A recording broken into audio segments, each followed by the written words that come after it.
Bueno, buenos días. ¿Qué tal? ¿Cómo están, chicos? Vamos a comenzar con la clase de práctica profesional 3. Ya habíamos visto algo la clase pasada, más o menos un paneo general de en qué consiste la resonancia, los equipos, las medidas de seguridad, con qué tipo de ondas trabaja. Así que ahora vamos a continuar viendo un poquito de las áreas de resonancia y también de los equipos, de los diseños, digamos, que hay diseños abiertos, diseños cerrados, y también vamos a ver cómo se trabaja con un equipo de campo abierto y con un equipo de campo cerrado y cuáles son las ventajas y las desventajas de estos tipos de equipos. Muy bien, acá tenemos entonces que la resonancia va a trabajar con un tipo de ondas electromagnéticas que no van a ser rayos X, ¿sí?, sino que son ondas de radiofrecuencia. Es importante esto tener en cuenta porque llevado a la práctica hay pacientes y hay personal de la salud que piensan que trabaja con ondas electromagnéticas, pero como si fueran rayos X, digamos, ¿no? Porque están acostumbrados a la radiología convencional y a la tomografía. Y en este caso, este equipo trabaja con ondas de radio que no son ionizantes, ¿sí? Solo depositan en forma de energía, digamos, cuando estamos haciendo el estudio, lo hacen en forma de calor. O sea que hay que controlar al paciente si es que le genera mucho calor o si tiene alguna prótesis en algún lugar cercano que estamos trabajando, pero no más que eso, ¿no? Entonces, no habría problema en este caso por las radiaciones, ¿sí? Incluso a pacientes embarazadas se les puede hacer el estudio, siempre respetando el trimestre. Después del trimestre, por cualquier motivo, se puede realizar un estudio de resonancia.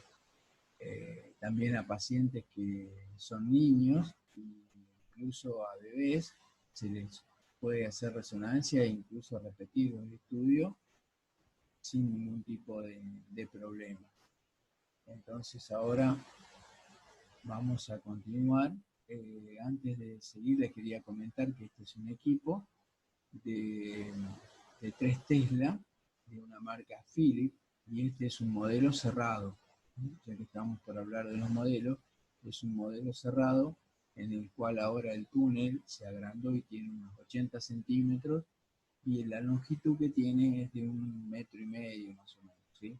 Eso es muy importante porque la tecnología va avanzando y lo que se quiere lograr es que el túnel sea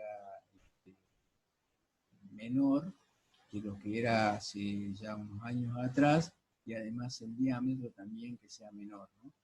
Con esto lo que se logra es disminuir también un poco la claustrofobia, esa sensación de encierro que da estar ahí adentro. Vamos a continuar con la segunda. Acá vamos a ver un poco de los principios para recordar cuáles son los principios básicos. Este método se basa en la captación de la señal magnética que emiten los protones de los átomos de hidrógeno del cuerpo humano. Ahora bien, esto significa que lo que necesitamos para este método, como elemento de recolección de datos, son los protones de los átomos de hidrógeno. Y el hidrógeno está en las moléculas de agua. Por lo tanto, en todos los tejidos, prácticamente el cuerpo humano tiene el 80% de moléculas de agua, así que prácticamente todas las anatomías van a tener hidrógeno, excepto en algunas, como por ejemplo los pulmones, como por ejemplo la cortical ósea, en la cual es mucho calcio y no hay hidrógeno. Entonces, no es el método ideal, por ejemplo, para poder ver los pulmones, la trama pulmonar, pero el resto de la anatomía se ve perfectamente bien, y sobre todo para el sistema nervioso central, y lo que sean articulaciones. Ahora, ¿por qué se eligió el hidrógeno? ¿No? Porque el hidrógeno es monoenergético y tiene un campo magnético mayor que otros elementos, porque nosotros necesitamos que sea un pequeño imán dentro del campo magnético y además por la cantidad que tiene, la abundancia que tiene en el cuerpo humano. Por eso es que se lo elige como elemento de recolección de datos para formar la imagen. Ahora, acá tenemos nuestro pequeño imán. Se podría decir que los protones son como estos pequeños imanes que cuando ingresan al campo magnético se van a alinear con respecto al campo magnético. El campo magnético tiene un eje que se llama Z, ¿sí?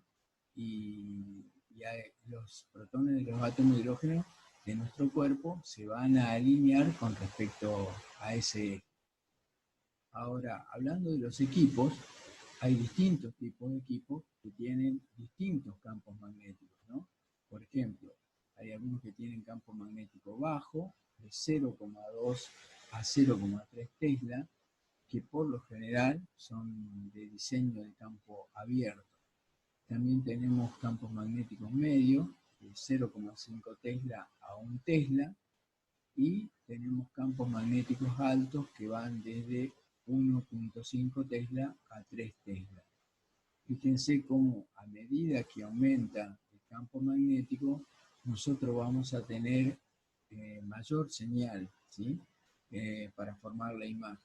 Esto significa que también vamos a tener una mejor calidad en la imagen. Vamos ahora a compararlos, ¿sí? Este campo magnético que nosotros tenemos con el campo magnético de la Tierra, para tener una noción, ¿no?, de lo que es el campo magnético, porque el campo magnético es algo invisible, que no se ve. Entonces las personas que no están en el medio piensan, como no se ve, que no hay nada, que es algo que no va a hacer un daño, que es inocuo, y sin embargo, cuando cruzamos lo que llamamos nosotros la línea de los 5 Gauss, cruzamos esa línea, todo lo que sea de metal va a literalmente a hacer un efecto misil, va a salir despedido hacia el campo magnético, ¿sí? Y eso es muy peligroso porque si está nuestro paciente puede causar daño al paciente y también podemos causar daño al resonador, a la máquina. Entonces, vamos a mirar un poquito acá. El equipo de un Tesla tiene 10.000 Gauss, ¿sí? Así que son 20.000 veces el campo magnético de la Tierra, ¿sí? El equipo de 0,2 Tesla tiene 2.000 Gauss, y entonces son 4.000 veces el campo magnético de la Tierra. Estamos viendo que este, por tener 0,2, tiene menor cantidad de Gauss. Y después tenemos el equipo de 1,5 Tesla, que son 15.000 Gauss, y esos son 30.000 veces el campo magnético de la Tierra. Y ahora, acá no está, pero hay otro equipo que ya está en el mercado, incluso en el que yo trabajo, que es de 3 Tesla. Y ese de 3 Tesla son 30.000 Gauss, ¿sí? Son 60.000 veces el campo magnético de la Tierra. Por este motivo, tenemos que extremar las medidas de bioseguridad. En resonancia no estamos tan preocupados por las radiaciones, porque en realidad no tenemos radiación ionizante, pero nuestra preocupación, la de los técnicos, es la bioseguridad por el tema del campo magnético. Cualquier persona que pueda entrar con un elemento metálico a la sala puede ser atraído como un efecto misil y es muy peligroso. Entonces el técnico tiene constantemente, además de estar haciendo el estudio, programando, tiene que estar constantemente mirando la puerta, que nadie ingrese.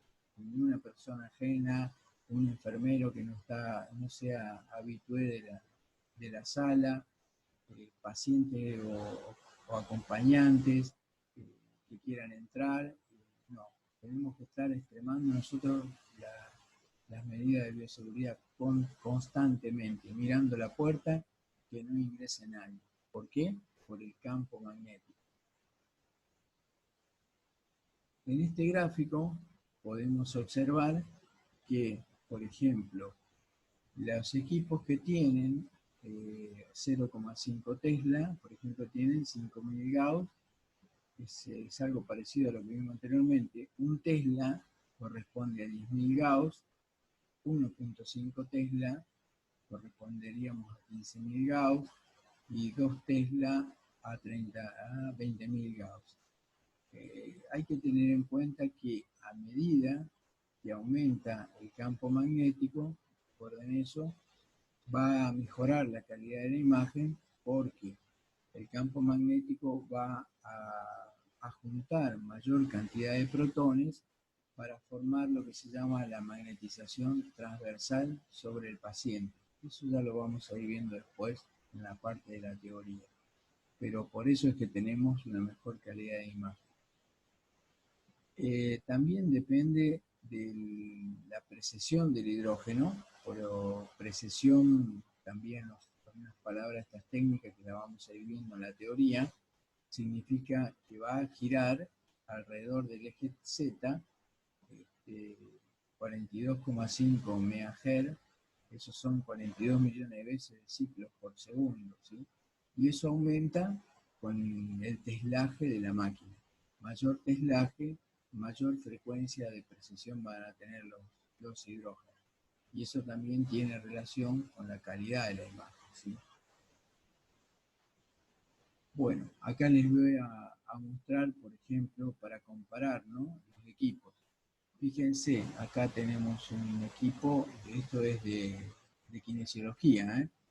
Acá se mide en Tesla. No sé si alguno se ha hecho magnetoterapia, por ejemplo, cuando se van al kinesiólogo, le ponen un aparato de estos, que es un magneto, y que se mide en Tesla, y el submúltiplo Gauss, que es lo mismo que tenemos en nuestro equipo.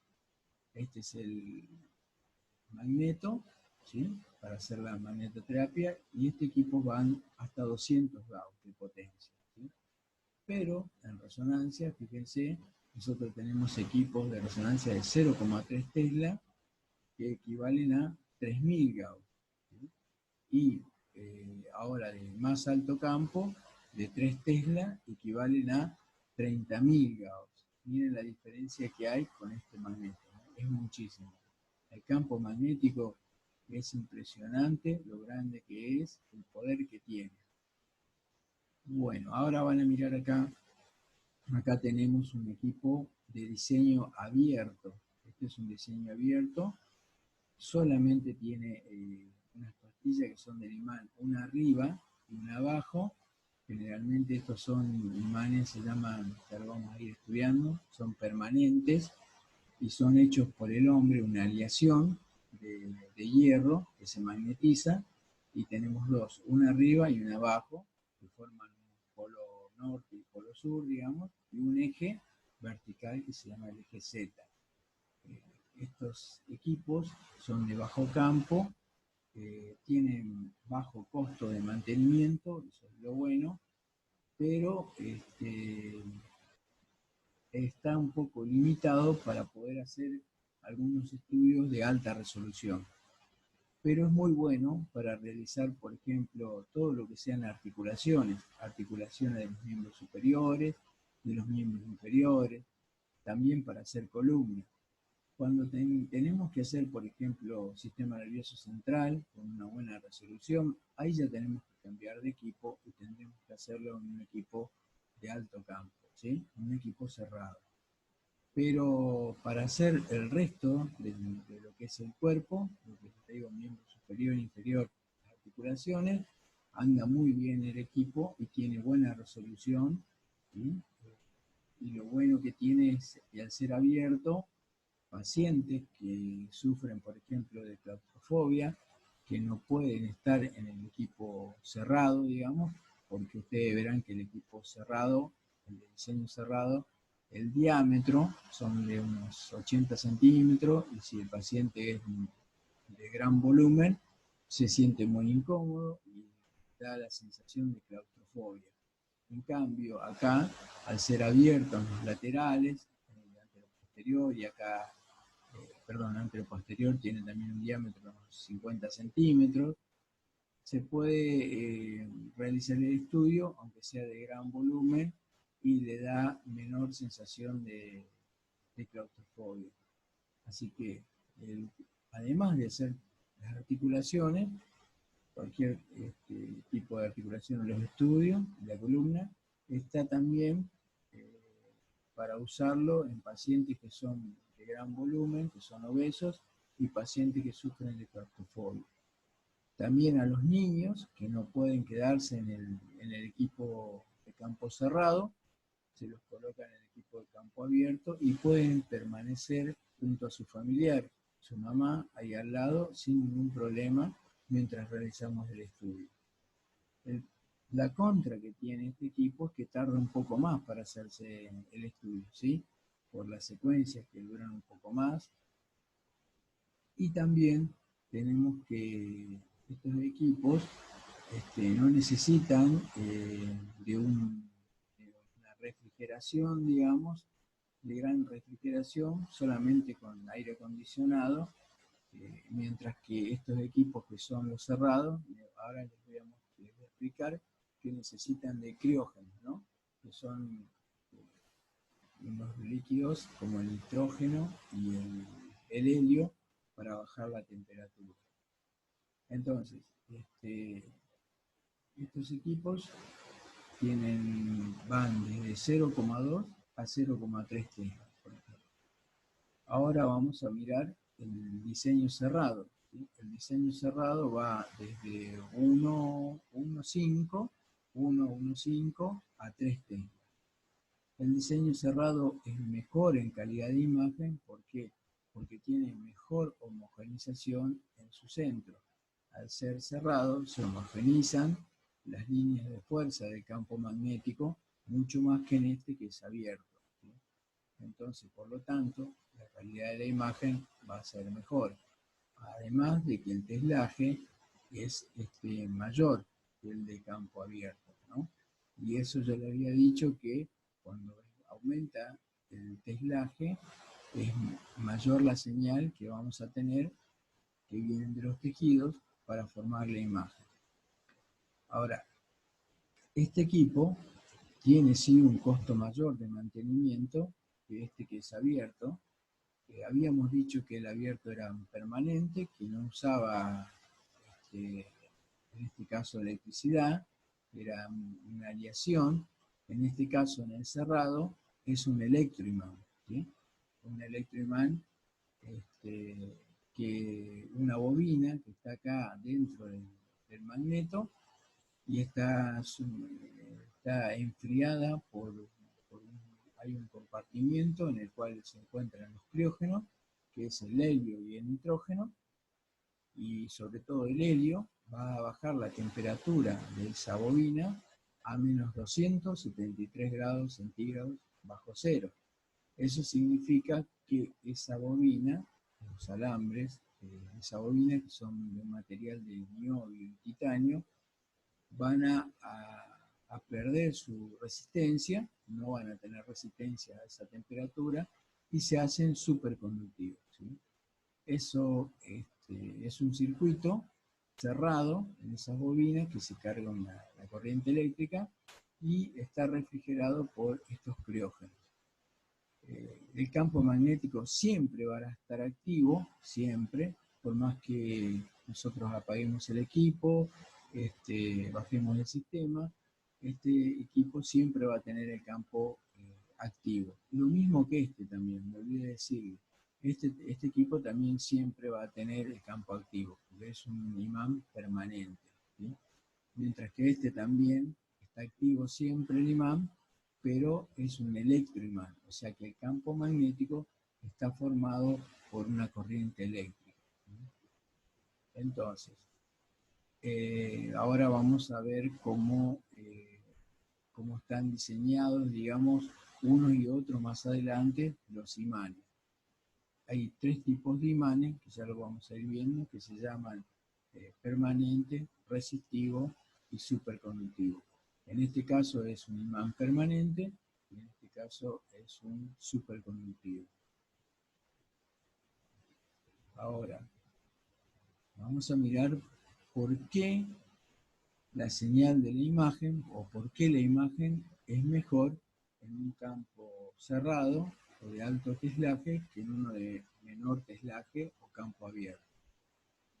Bueno, acá tenemos entonces que la señal es mejor con los campos magnéticos más intensos, ¿sí?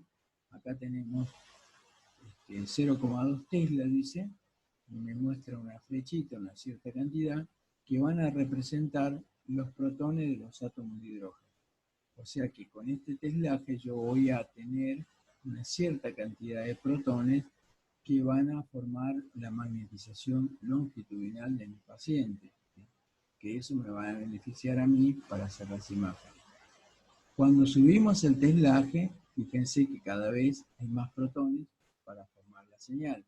1.5 aún mucho más, y 3 Tesla casi el doble de lo que es 1.5. Eso significa que voy a tener una mejor señal para la calidad de la imagen. Por eso, si tenemos que hacer un estudio, supónganse, no habría problema para hacer un estudio de una articulación de la rodilla, pero si tendría que hacer un estudio de oídos, por ejemplo, donde tengo que hacer unos cortes finos al oído y hacer con alta resolución, es conveniente que lo haga en un equipo de 1.5 Tesla o de 3 Tesla.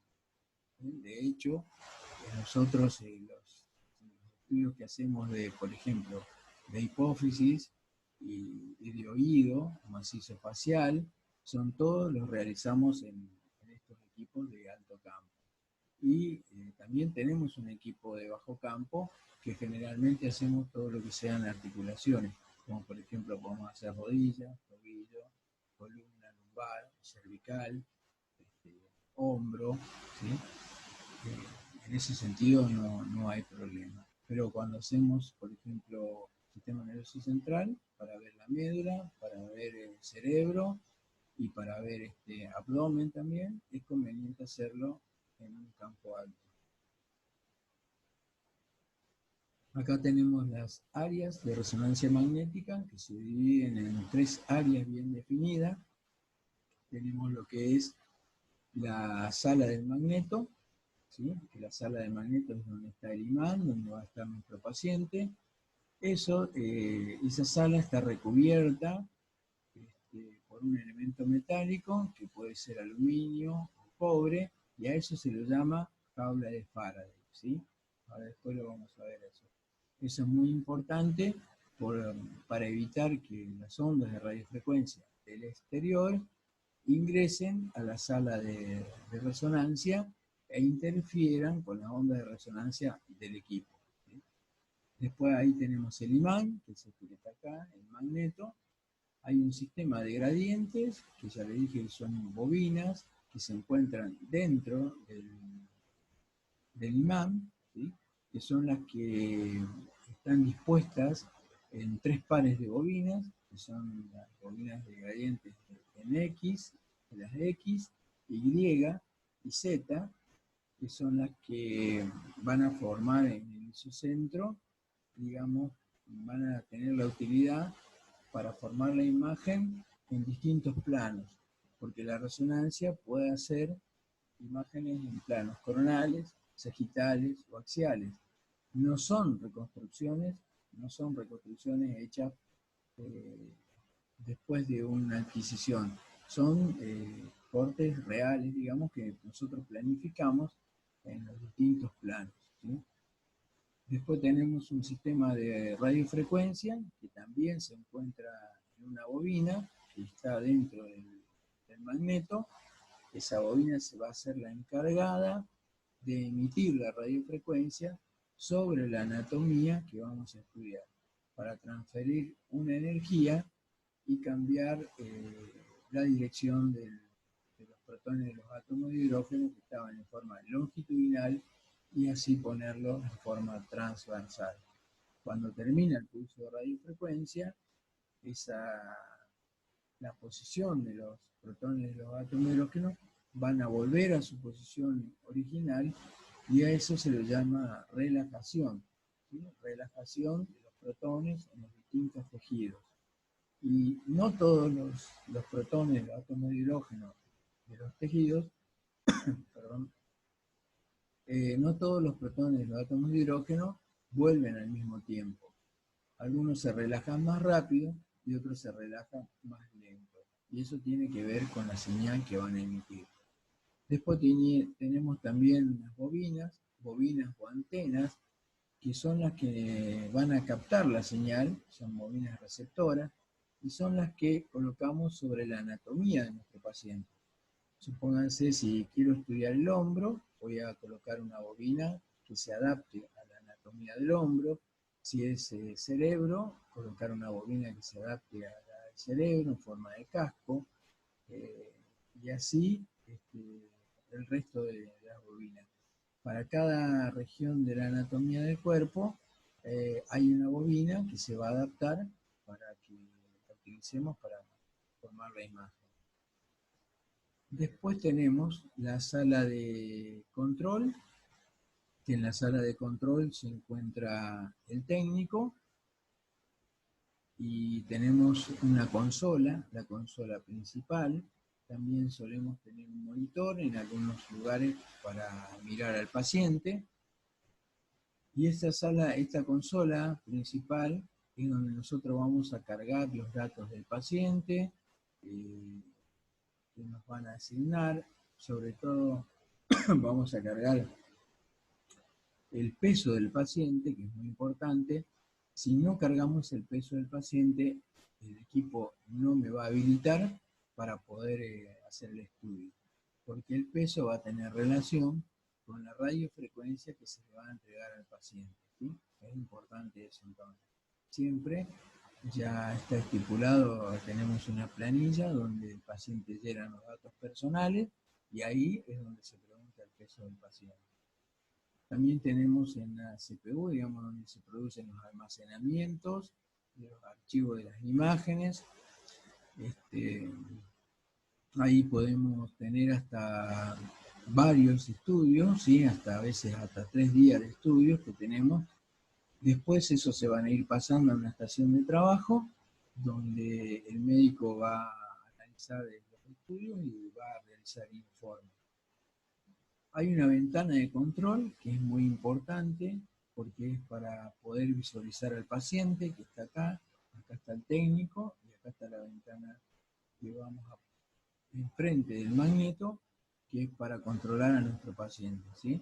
Esa ventana también tiene una especie de aleación, digamos, que tiene cobre y que también evita que entre las ondas de radiofrecuencia.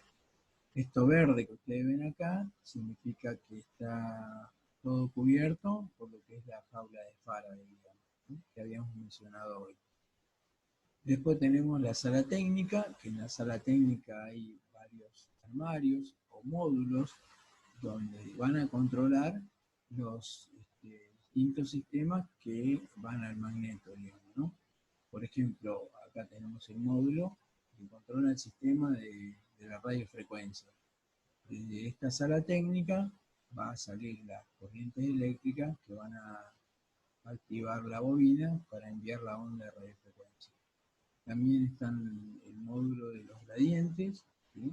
De los distintos gradientes, que son distintas corrientes que se van a formar, porque son gradientes de campo, significa graduar al campo magnético en distintas direcciones, que ya les dije cuáles eran los ejes, el eje Z, Y y X, y que eso nos va a poder a nosotros permitir detectar un punto en el espacio y poder formar la imagen. Los ruidos, porque acá se presentan, hay ruidos que escucha el paciente, ruidos fuertes son, por eso les tenemos que proveer al paciente de auriculares. Esos ruidos son provenientes de estas bobinas de gradiente. Son los cambios de corriente que se producen, ese golpeteo es el que va a escuchar el paciente. Después tenemos un sistema de compresor, un armario compresor, que es el que controla, digamos, el nivel de helio que va a refrigerar a la bobina del campo magnético. Y tenemos un sistema de aire acondicionado también, ¿sí? La sala técnica siempre tiene que estar fría, no se olviden que hay todos dispositivos electrónicos, entonces tiene que tener una temperatura alrededor de unos 18 grados más o menos, ¿sí? El técnico es el encargado de estar controlando todas estas áreas. Bueno, acá ahora no se ve bien esta diapositiva, pero les quería mostrar el magneto, lo que es la sala del imán, dónde está ubicada la consola, dónde está la ventana, directamente enfrentado a donde está mi paciente, para que yo pueda controlar al paciente eh, visualmente mientras estoy haciendo el estudio, ¿sí? Además de que me puedo comunicar con él, pero es importante la comunicación visual con el paciente. Y al lado de la sala se encuentra la sala técnica, que recién estaba comentando a ustedes, todos los dispositivos eléctricos que se encuentran ahí. Bueno, acá yo les había hablado de la jaula de Faraday, ¿no? Que es un blindaje que está en la sala, y esta sala del magneto está aislada desde el exterior por un recubrimiento de cobre o aluminio que se llama jaula de Faraday. Fíjense, todo este aislamiento que tiene acá, en este caso es de aluminio. Paredes, el techo, ¿sí? Las puertas, la ventana y el piso también. O sea que queda todo en realidad como una jaula, para evitar que ingresen las ondas de radiofrecuencia e interfieran con el equipo. En este caso, en el cerrado, podemos ver que ese revestimiento, a lo que le llamamos jaula de Faraday, es de cobre. ¿Sí? También cumple la misma función. ¿Sí? Este es un magneto cerrado de 1.5 Tesla.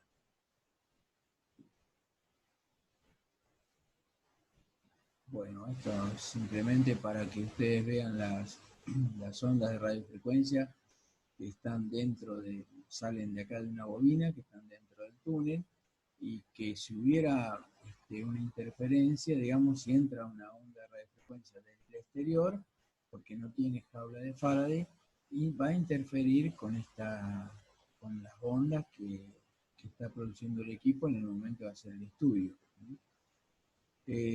Suele pasar, a nosotros nos pasó a veces, nos pasó una vez que había un foco en la sala que se estaba por quemar y titilaba, y bueno, ese foco estaba dando una interferencia sobre las ondas de radiofrecuencia del equipo.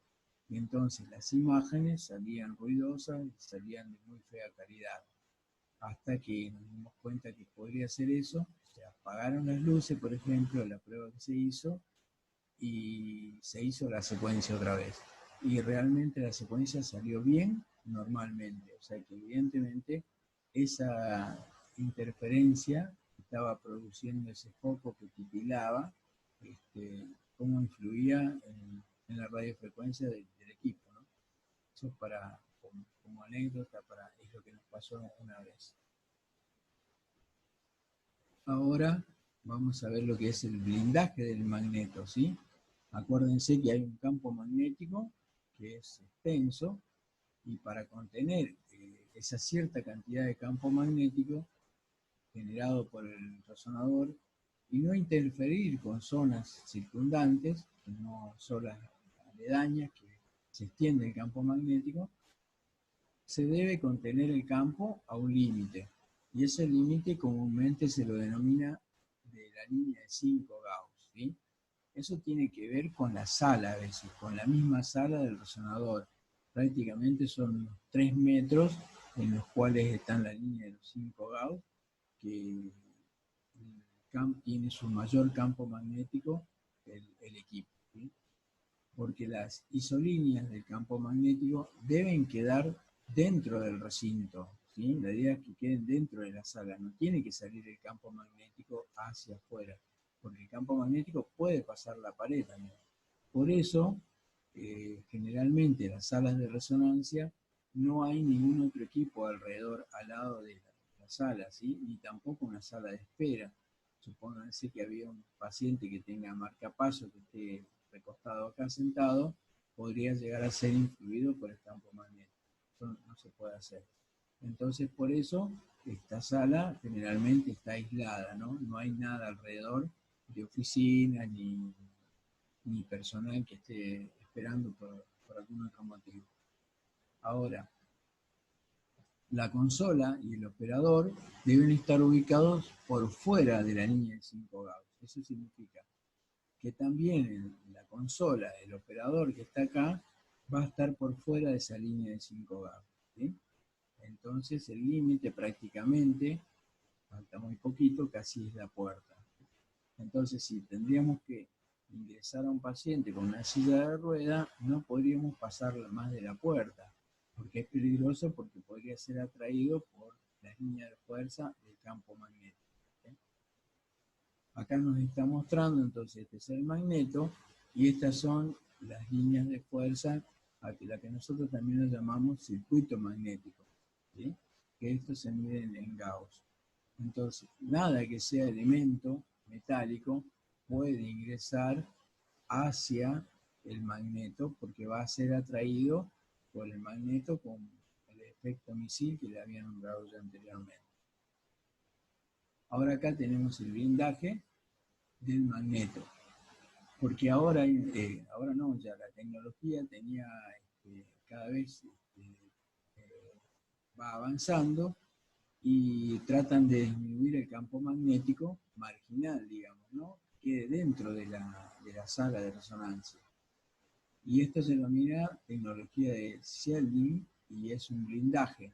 ¿Y en qué se basa? Se basa en la colocación de una bobina, una segunda bobina conductiva, por fuera de la bobina principal, porque hay una bobina principal que es la que produce el campo magnético.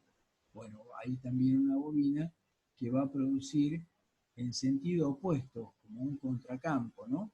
Para evitar que este campo magnético se esparza más, ¿sí? Esa es la idea. Entonces, esto actuaría como, como un contenedor, un apantallamiento del aparato del resonador para que no se esparzan las líneas de fuerza, ¿no? Acá tenemos las líneas de fuerza, ¿sí? Que prácticamente están en toda la sala. Esto sería la línea de los 5 Gauss, digamos, si nos sale de acá. Esto es el circuito magnético formado por las líneas de Gauss. Las líneas estas de fuerza entran por el sur y salen por el norte. No se olvide que tienen dos polos, acá el polo norte y el polo sur. Y en el centro se encuentra la mayor homogeneización, la mayor concentración del campo magnético.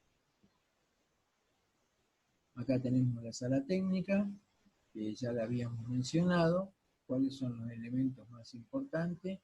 Siempre tenemos que venir a controlar, por cualquier motivo generalmente, todos estos dispositivos tienen unas lucecitas que son las que están prendidas, ¿sí?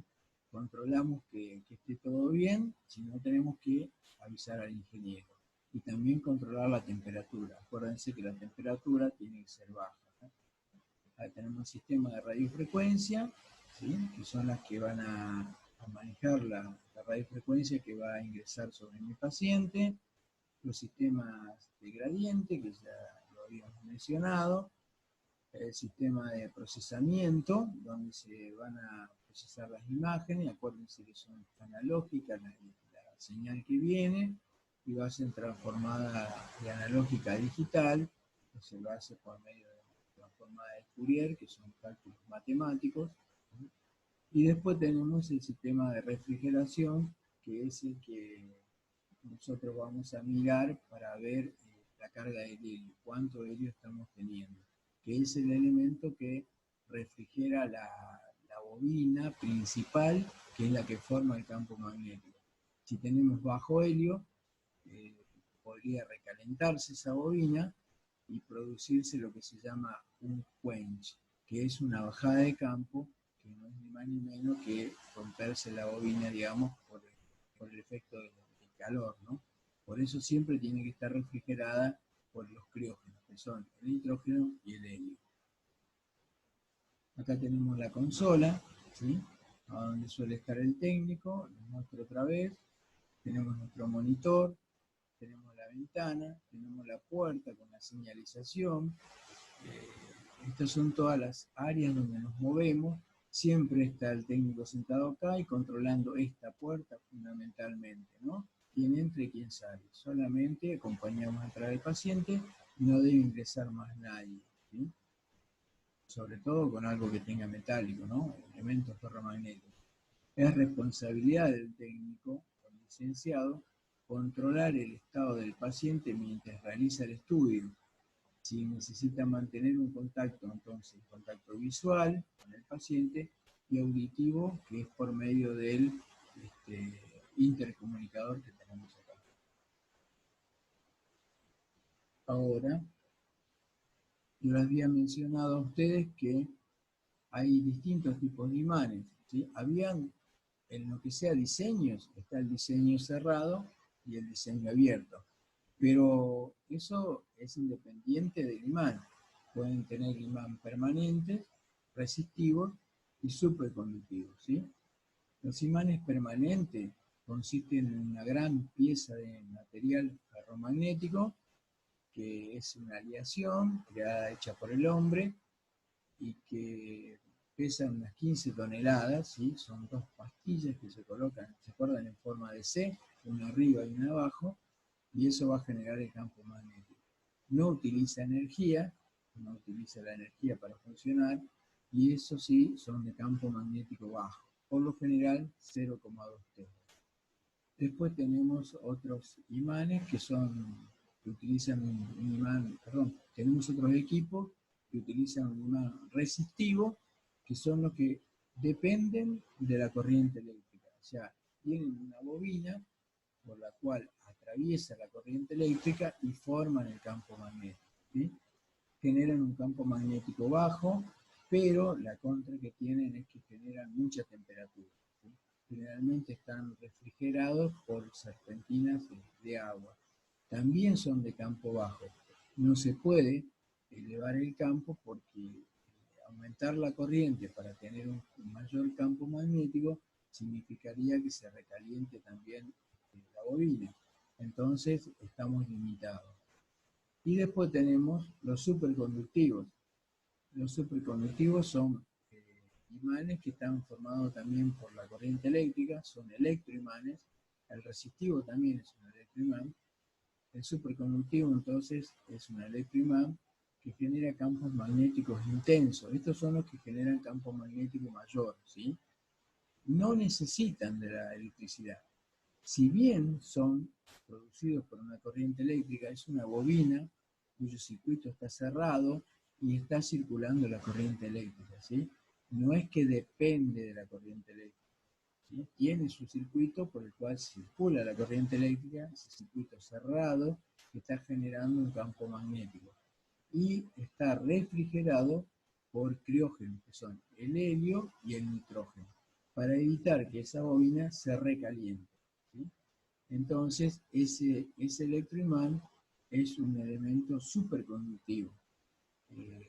Gracias a los criógenos, esa bobina pierde la resistencia y se transforma en una bobina superconductiva, que no generan calor, ¿sí?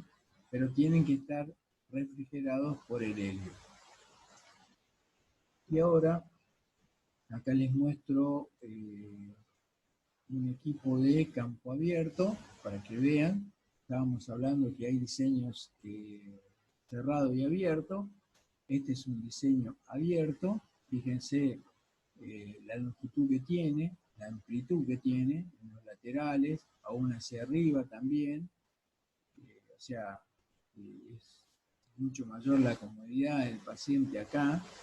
Y lo que sí es generan una menor homogeneidad que los campos cerrados, ¿sí?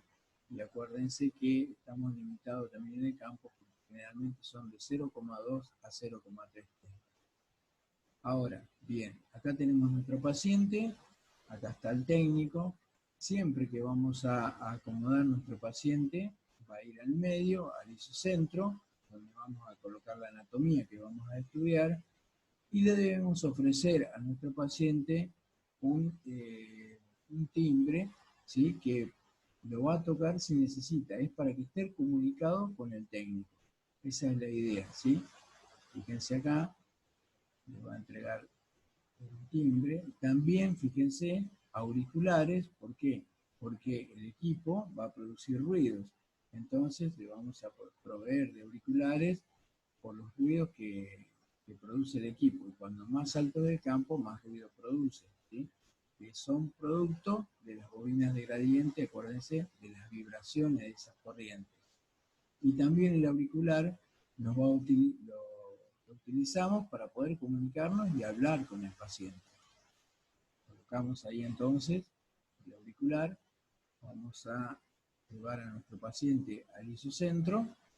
Acá tenemos, fíjense, acá está la antena colocada a su mano, porque están por hacer un estudio de muñeca, y esta anatomía que tiene la antena va a ir al medio, al isocentro. Ahí se coloca, en el medio tiene que quedar, y lo bueno que tiene es que podemos lateralizar al paciente.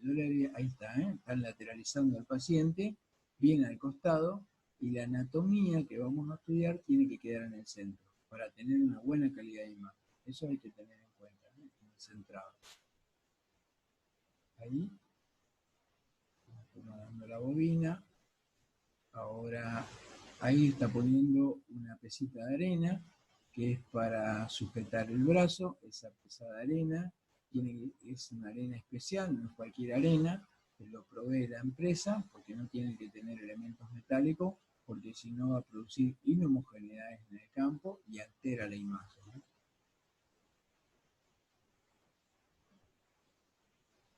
Continuamos acomodando la bobina,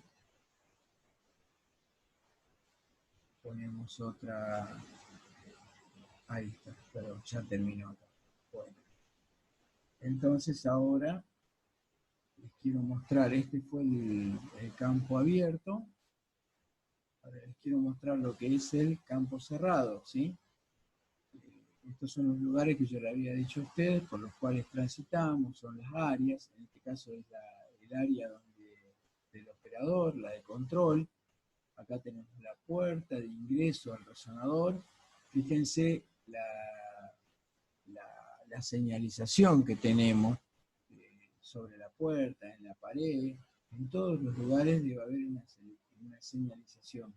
Es la herramienta principal para la bioseguridad, ¿sí? Para que no ingrese nadie y que nosotros no autoricemos a esta sala.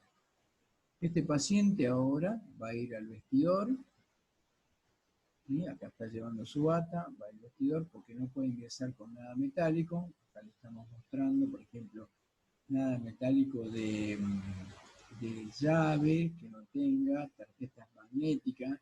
No es que vaya a haber problemas con la tarjeta magnética, que vayan a hacer el efecto misil, pero al paciente se le van a borrar, porque esto se va a magnetizar, ¿sí? Así que cuando quiere ir al banco o hacer algún trámite, no lo va a poder hacer.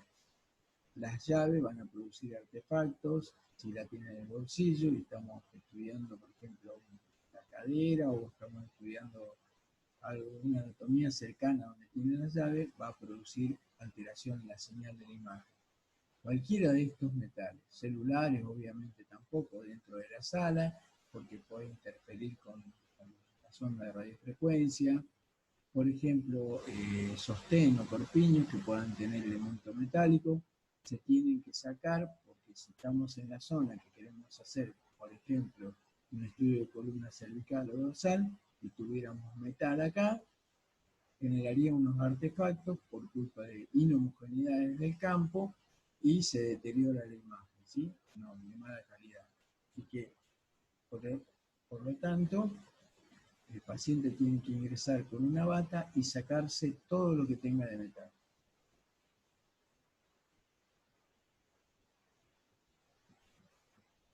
Buscamos a nuestro paciente, que va a ingresar, ya tiene la bata, siempre acompañado por el técnico, ¿sí? Después cerramos la puerta y ahí lo que está por hacer la técnica es colocar la anatomía de la región que vamos a estudiar, en este caso es la rodilla. Esta es una antena de cuadratura, en este caso ahora ya vienen varios canales, esta es de 8 canales, ya vamos a estudiar eso también, que tiene una buena captación de la señal para formar la imagen. Acomodamos a nuestro paciente. Esto es la anatomía, tiene que estar en el centro, ¿sí?, de la antena, no un poco más arriba ni más abajo, sino que en el centro para tener la calidad de la imagen que se requiere. Acá esta antena tiene una línea en la cual marca el centro de la antena y es ahí donde tiene que ir la anatomía. Y después vamos a tener un láser que vamos a centrar esa línea con el láser y vamos a mandar al isocentro del equipo. Bien. Fíjense acá, nosotros tenemos un mueble en el cual hay varias antenas, cada una es para una parte de la anatomía. Por ejemplo, esta es para ver la cabeza y cuello, para hacer estudios no sé, de angiográficos, también de cerebro y cuello, o cerebro y cuello también del sistema nervioso central. Acá tenemos una que es para hacer hombro, acá tenemos unas que son de superficie, para hacer, por ejemplo, muñeca, para hacer dedos, para hacer articulación temporomandibular, y acá tenemos otra que está acá, que envuelve al paciente y que es para hacer el abdomen. Son varias. En este caso estamos por hacer una resonancia, un estudio de la rodilla. Otra vez vamos a proveer de auriculares a nuestro paciente para evitar, obviamente, que este equipo hace mucho más ruido, ¿eh? También se lo tapa, se lo cubre al paciente, porque en la sala de resonancia siempre está la temperatura muy baja. Acuérdense que hay que proteger las bobinas, las antenas que están dentro del magneto. Se le da el sensor al paciente para que se pueda comunicar con el técnico si es que necesita algo, si es que se desespera, si sufre la claustrofobia. Nosotros ingresamos rápidamente y suspendemos el estudio. Ahora vamos a centrar la anatomía con el láser y eso va a ir al isocentro, al medio, donde vamos a comenzar a hacer el estudio. Eso sería el posicionamiento de nuestro paciente. Ahí vamos a ir al isocentro. Ahí está. Esto que está acá es el panel de control, el panel que nosotros controlamos para mandar a nuestro paciente en el isocentro y para sacarlo también. Ahora la técnica sale y se va a sentar en la consola y va a programar, va a cargar los datos del paciente o previamente ya los cargó y entonces tiene que hacer correr un protocolo. Cada región o anatomía del cuerpo tiene un protocolo, ¿sí? Ya sea de cerebro, de columna cervical, dorsal, de hombro. En este caso va a buscar el de la rodilla, ¿sí? Y que son varias secuencias, no es que son una sola, son varias secuencias que ella va a poner para hacer el estudio de la rodilla. Eso toma un tiempo, hacer ese estudio, porque son varias secuencias, no es una sola. Se realiza un T2, se realiza, ya vamos a ver a esto que son las secuencias, que son secuencias para que resalten los tejidos con diferentes contrastes, ¿sí? Entonces se hace un T1, un T2, se hace una supresión de la grasa, y se hace también una densidad protónica. Esos son el nombre que tienen las secuencias, después ya vamos a ir estudiando. Y cuando terminamos, que generalmente dura unos 10 minutos, 15 minutos, depende del equipo, ¿no? Cuando el equipo es el campo más alto, más rápido podemos hacer el estudio.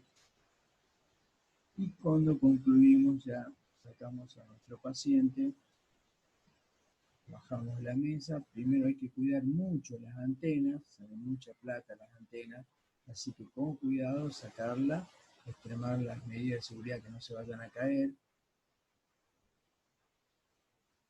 Sacamos a nuestro paciente y ya lo despedimos. Bueno, acá entonces, con esto por ahora vamos a terminar. Yo quería mostrarle en qué consistía en las áreas de resonancia cómo trabaja el técnico. Y en la próxima vamos a ver ya un poco más de cómo están formados los imanes, de los distintos equipos y un poco de lo que es la seguridad también. Bueno, muchas gracias y nos vamos a ver la próxima clase.